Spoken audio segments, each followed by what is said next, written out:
Welcome to Creative and Tech, a podcast show powered by ReadSpeaker AI. I'm your host, Carrie Roberts, and I am the brand evangelist of North America for ReadSpeaker.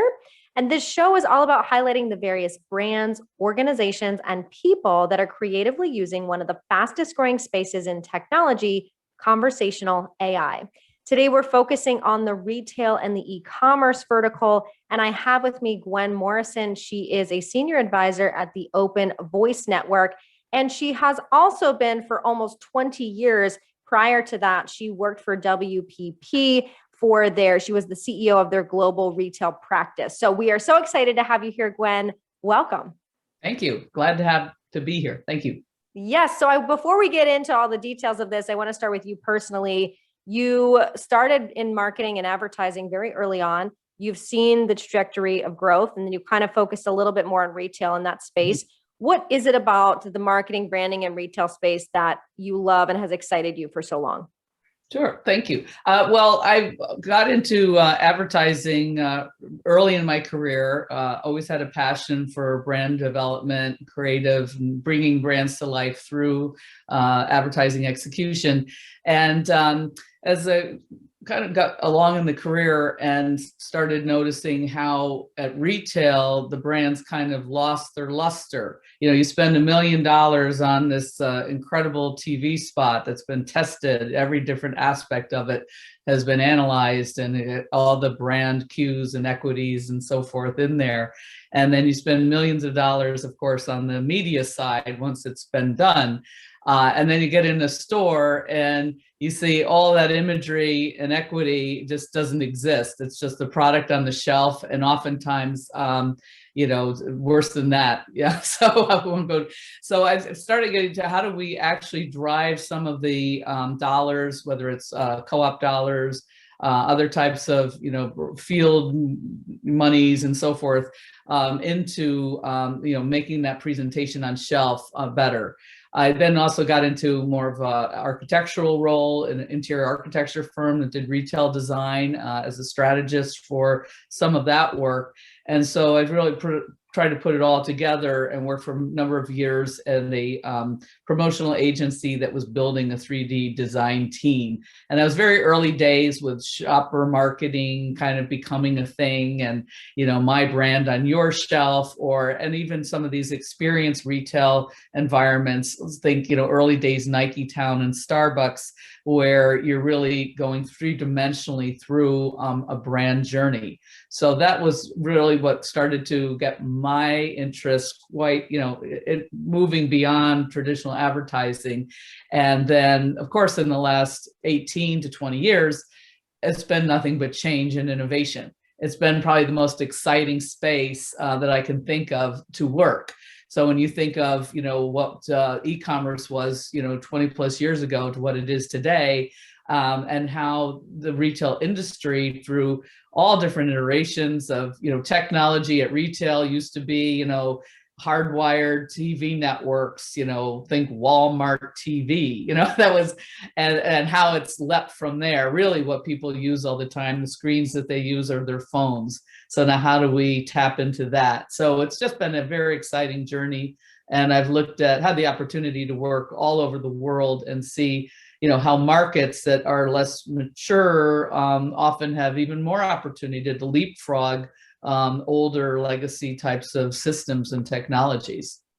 Yeah, we talked a little bit in the banking and financial space recently on this show, and similar thing. Sometimes there's advantages to being the newer person on the block because you can have those new technologies, and some of the ones, like you said, there's this legacy and it takes some time to build. Sure. Like you said, you've been in this space for a long time. What are you kind of seeing in terms of retail and e-commerce, where it is now, where it's going at a very high level, especially since the pandemic, so much has changed? Where are we just seeing it go as a whole, you think? Sure. Well, certainly the online shopping has accelerated tremendously. And I've heard people say, it went in 1 year faster than we thought it would go in 5 years. There's all different types of ways to benchmark this.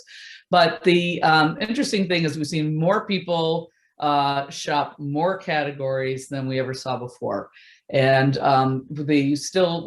despite all the, online, purchasing that was growing year after year, A lot of purchasing obviously was still happening in store. And we were seeing much more on the replenishment front, the fulfillment front, products and brands that customers really are tried and true. They know that they're, restocking. We're getting into kind of a cadence of that type of shopping from a number of different sites. Also certain categories where obviously, certain people that would have a proclivity to shop online, certain categories that made the most sense. During the pandemic, we saw many more people trying apps and platforms that they hadn't before because of the need. They needed a contactless way to bring, core goods into the house for mostly basics initially.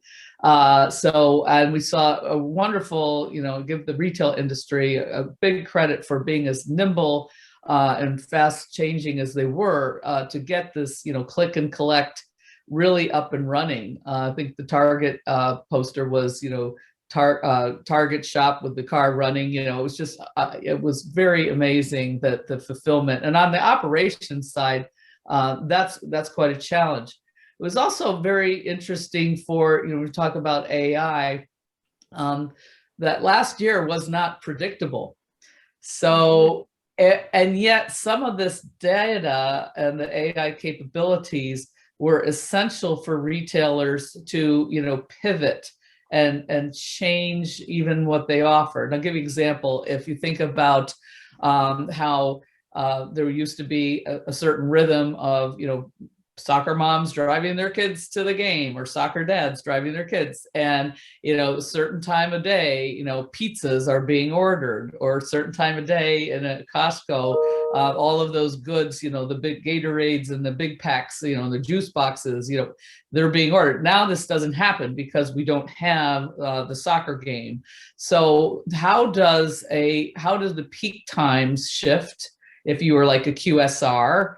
How do the menu items shift? You didn't have really kids coming out of high school for shakes and fries the way they always did. So do you now, and also you have a supply side challenge.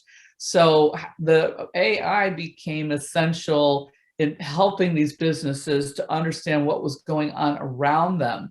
What schools are open, what churches are closed, all of that became so informative for store managers to figure out how to maybe rationalize some of their offer, how to change their inventories, how to deal with the hours that they would even be open for business. So it's been a real interesting year.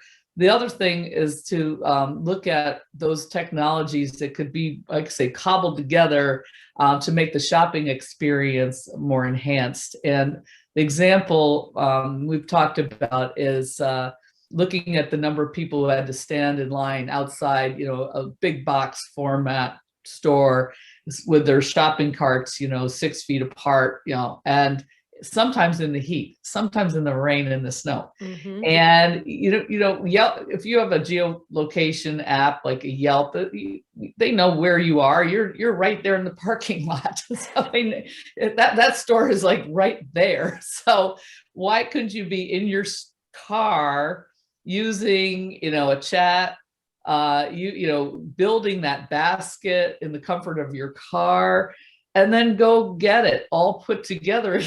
Just, and I know some retailers did experiment with, appointment shopping, but that also rubbed some consumers the wrong way. So that was a slippery slope. Why should I have to wait to walk in here? I should be. So it was very challenging for retailers. And yeah, I think everyone got to take a look at technologies from a different point of view and say, well, wait a minute, what's a more seamless way to have a customer journey using some of these technologies? Yeah, I think that's a good point, because I know during the pandemic, some people, the only place they could go to was the grocery store. So they wanted to get out. But then some people like myself were like, I don't feel like that's safe. So you wanted to order online, mm-hmm. and you would have sometimes be backed up for like 2 weeks of right. trying to get groceries in the beginning. But now you have stores that have continued that. And it's been really nice where if you don't have time, or you're like, I don't want to go, they've kind of implemented some of these practices. Do you see this kind of continuing? Like, where do you see maybe conversational AI specifically fitting into something like this? And do you see retail companies continuing it, or do you think that some of them were just like, it was for that year, we're going to go back to the way we were? Well, I don't think we really even, got far along with conversational AI. I think this is just the very beginning. I think that yes, a lot of people maybe started shopping through a shopping assistant like an Alexa, maybe had the time and inkling to experiment with that a lot.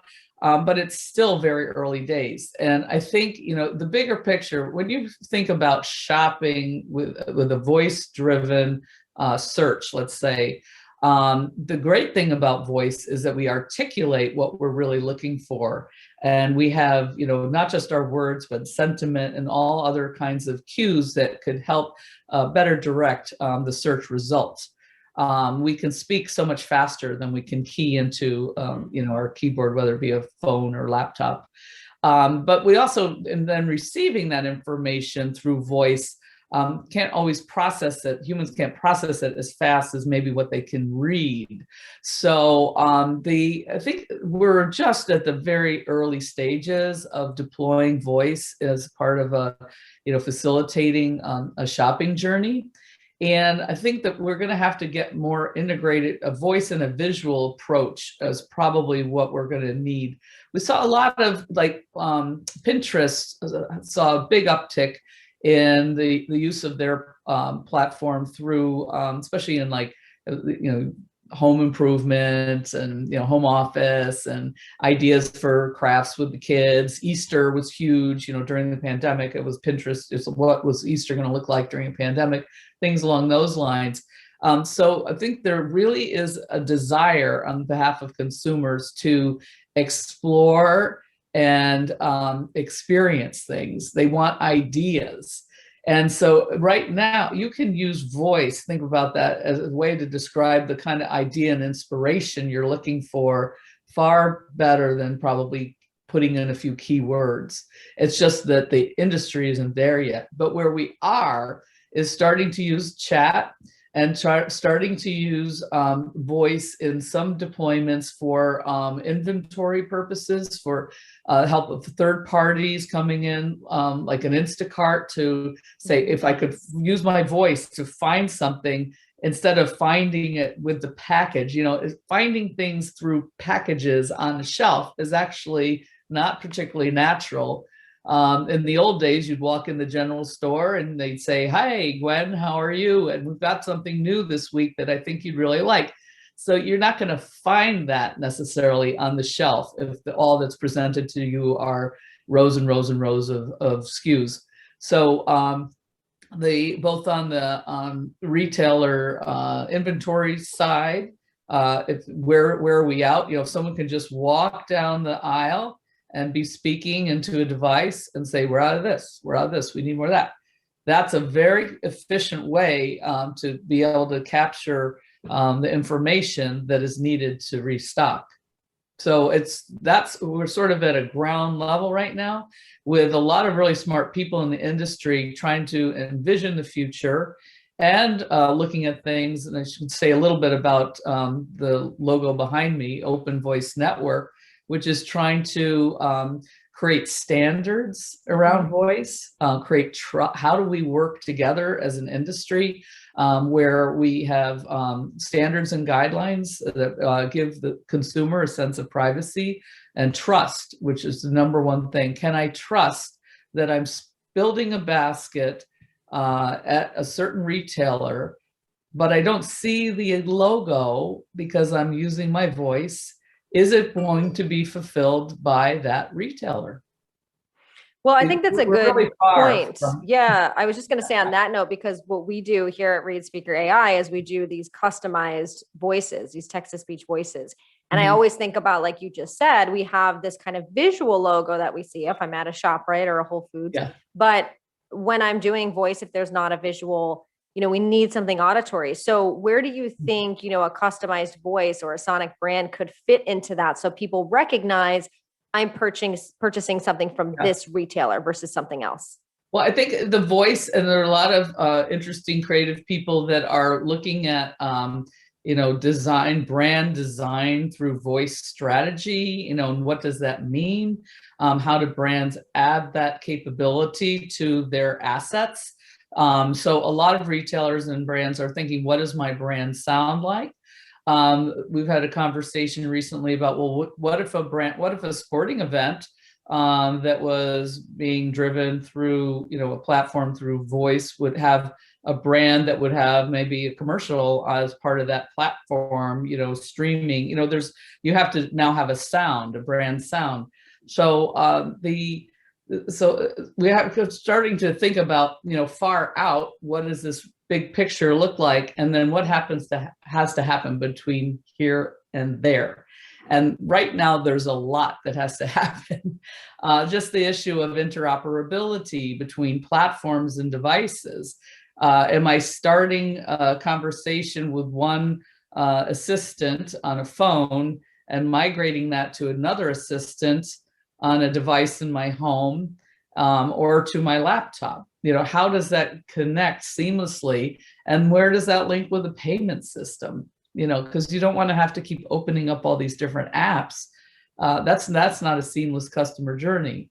So I think, like everything, you really have to go back and say, how is this enhancing the shopper experience? Or how is it going to make my business more efficient? How can I help my employees be better able to do their tasks? So we're really cutting it down on a lot of different levels. But some of these, issues are, pretty big issues. Yeah, I mean, it's going to take, I think you're right, some time, because everybody kind of wants their own thing, but there has to be some way where it's seamless, because we don't want to be doing, just like on the phone, you don't want so many apps. So you have to Right. kind of find something that works. I'd love for you to share some use cases. One of them you had talked about, if I remember correctly, before we got on this show, you had talked about in the grocery store, the ability to, as you mentioned, speak to your mobile device, put in this basket, I want this, and then it speaks back to you to tell you. But one of the things you had mentioned to me was about clarifying, especially for produce, do you want ripe bananas or green bananas? Or do you want avocados that are ready now or in a couple days? Can you talk a little bit about the potential for that use case for a retailer? Sure. Well, so those are some of the challenges and opportunities right there. Whether it's using voice, or whether it's building a basket on an Instacart or an Amazon Prime, et cetera. So that's kind of there comes a point where maybe being in the store and seeing or smelling that ripe pineapple is kind of essential. Otherwise, it's up to someone else to judge. And perhaps so using voice can, again, as I said, you feel like you can add more descriptors to what you're looking for. I'd envision a shopping experience that starts at home, where I can actually kind of tour the store. And I can say, I'd like to see these, 4th of July special napkins. What's available today? Because you really don't get that when you're clicking down, shopping online. And it's like a catalog, it's what did I buy before, what's on special this week, but there's very little other inspiration and idea generating cues to allow you to have a sense of visually shopping that store. So I would say we'd look at voice as being the driver to say, take me to the right areas of this e-commerce platform that becomes more visually three-dimensional. So, and that allows me to, say, turn this way. I want to see what's over there. We haven't gotten to that point yet, but that's how I see voice as being an essential component to a much more interesting, aspirational shopping experience. It may start in the home.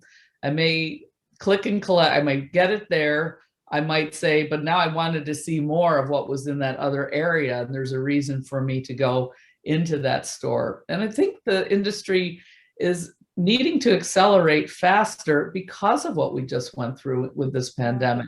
Because if we are to go through something like this again, now we need to be poised with these kinds of tools, because shopping was not aspirational in the last year, except with some exceptions. I mean, maybe, the outdoor gardens and some of the home improvement. I mean, that had aspiration, but the actual mechanics of shopping for those things was not aspirational. No, it was about improving your home. That's aspirational, but getting the things you need to do that was not particularly exciting. No, and what I was mentioning to you earlier, I've seen, because we're talking about grocery stores, but it could be any retail, where I've seen just some people just saying, oh, well, pandemic is over, so we're going back to the way we were. And I was like, why? Like, it was better, it was faster, it was easier. It was just strange to me that some companies felt, well, it was more of a hassle for them. I'm not really sure why.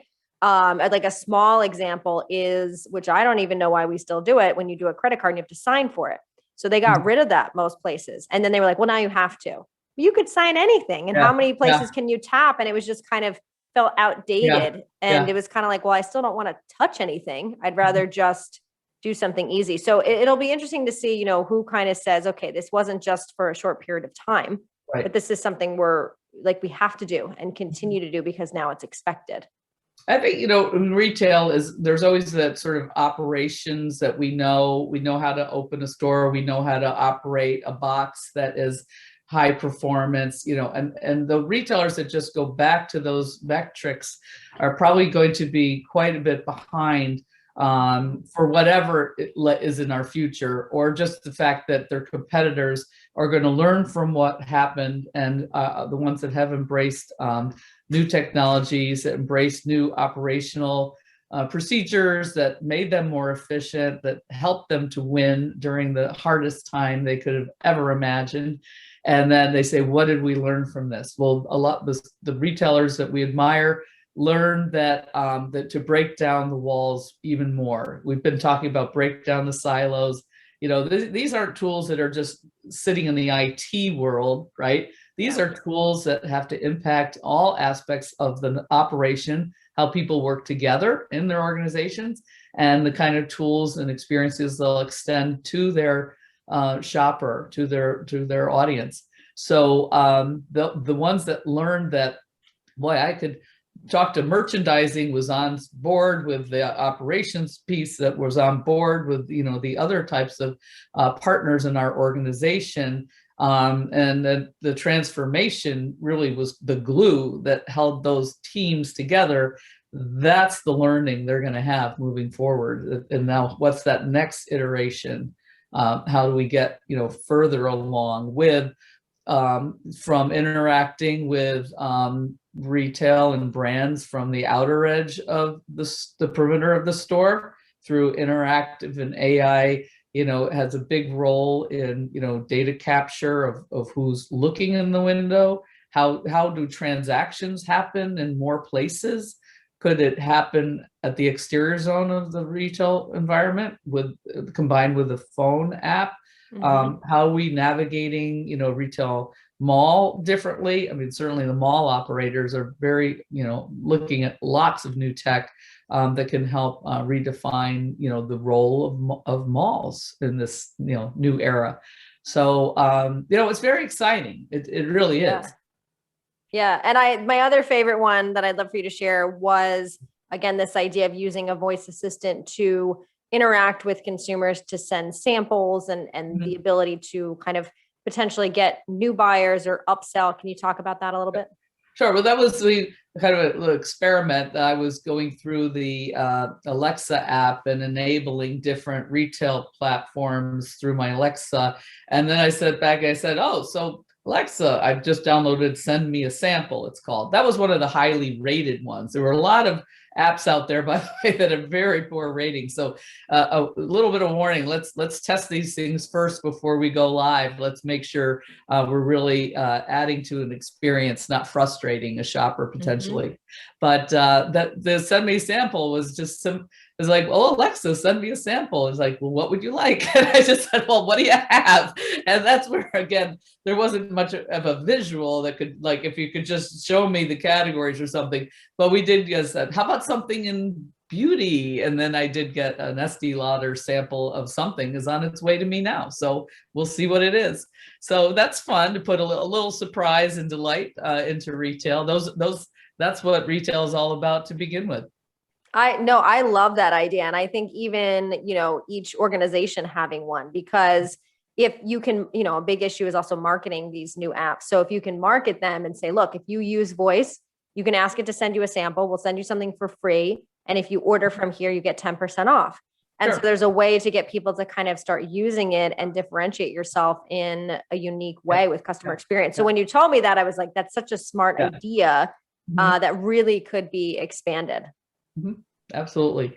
So conversational commerce, really is starting with chat.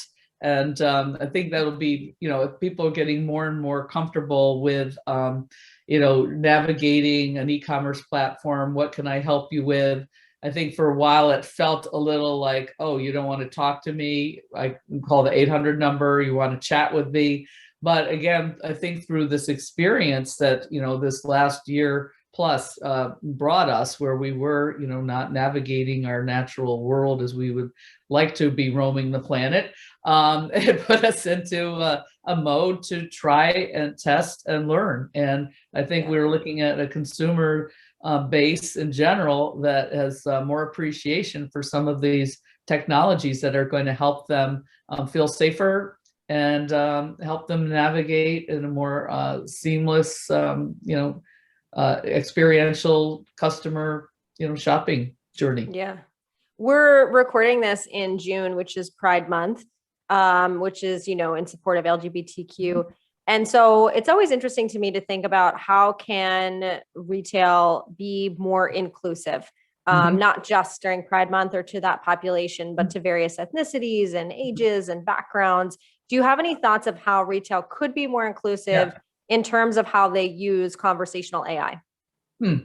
Well, it starts with having wanting to see people in the store. Just if you're in the physical store, I think people want to see a more diverse group of employees that reflect the community as a whole.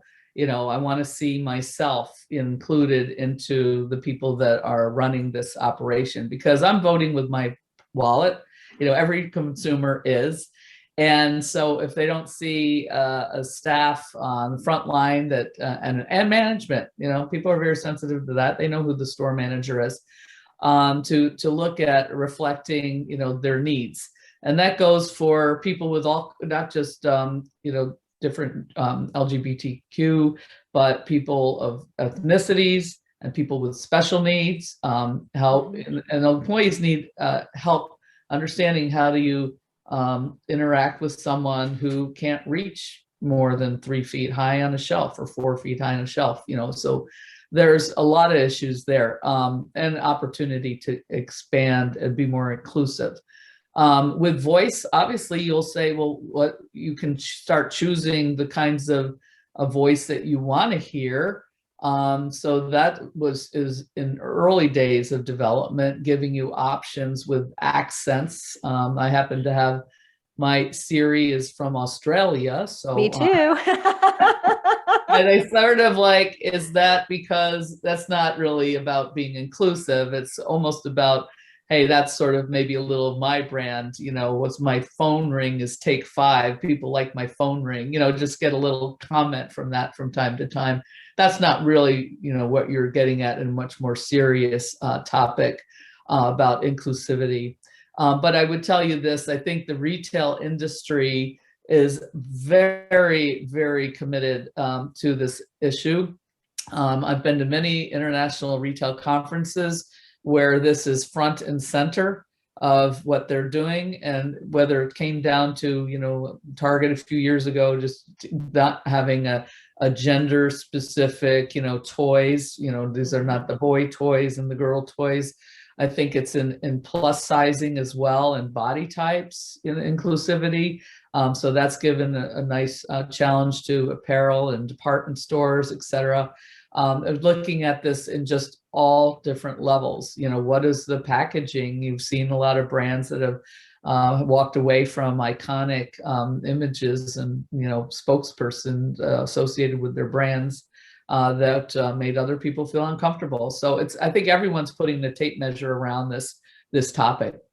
Yeah. And I think, when I think of inclusivity as well, it's also not assuming stereotypes. I mean, I find sometimes as a woman, I'm like, just because I'm a female doesn't mean I want everything to be pink, Right. or that I always want the voice speaking me to be a woman. And so Right. I think sometimes there is bias of like, oh, that's the assumption that this age group or this person is what they want, Right. when that's not always true. So it is, important, as you're saying, to have options, that Yeah. anybody should be able to say, I want a black sneaker or pink sneaker, and it should come up in any size. It shouldn't Right. be kind of Or for men's or for women's. Exactly. Yeah. So I think you're right that it's a much bigger thing, and it's good to see that they're starting to go in that direction, because it shouldn't be just based on what we think a stereotype or think somebody wants, because that's not always the case. Absolutely. If you look at the programming at whether it's NRF or World Retail Congress or any number of the conferences that I usually participate in, you'll see this topic really front and center. That's good to hear. So if you had maybe one tip or piece of advice that you would give the retail or e-commerce industry in terms of what to do or how to use conversational AI, what do you think that would be? Well, I would say learn about what the capabilities are, the possibilities, I should say. And I wouldn't initiate a project that's for the sake of integrating a voice strategy into the center. I would say always, how is voice an extension of what we're trying to do? How does it become an enhancement? And how do we learn? How do we get as an organization? So I would say, use internally and externally, always considering, well, what's the voice component of this use case? And then be very, realistic about whether what we're talking about for the future can really be deployed today, or what are we doing with our technology partners to assess how reliable it's going to be. Because the thing, you don't want to set up a situation where you're frustrating a shopper because voice isn't working. I'll give you an example of going into a mass retailer and you see a kiosk and you can type in what you're looking for or use your voice. And of course, it's easier to use my voice. I don't want to put everything down and try to key in. But then it doesn't get it. If it doesn't work, let's keep experimenting with that. We're not ready for prime time. Yeah. And I think that goes back to also making sure that you're working with quality organizations, because there's always like, oh, this is a cheaper option, this seems to be better. But when it's okay, sometimes when you have small pieces, when you look at it overall, you really want to make sure you're finding the right group to be working with. So like you said, it's not a bad experience. I think that's a good point. Yeah. If people want to connect with you, or they want to learn more about anything we spoke about or about the Open Voice Network, where is the best place to do that? Sure. My email is Gwen at GwenMorrison.com. So there you have it. Gwen at GwenMorrison.com. I love it. Well, thank you so much, Gwen, for being here, sharing your expertise and background. And it's wonderful to see that you have so much experience, but now kind of taking that into this kind of newer frontier with conversational AI and voice. So I thank you so much for being here. Thanks for having me. And if you are watching or listening, don't forget to subscribe to our ReadSpeaker AI YouTube channel, as well as our audio podcast, Creative in Tech, wherever you listen to podcasts.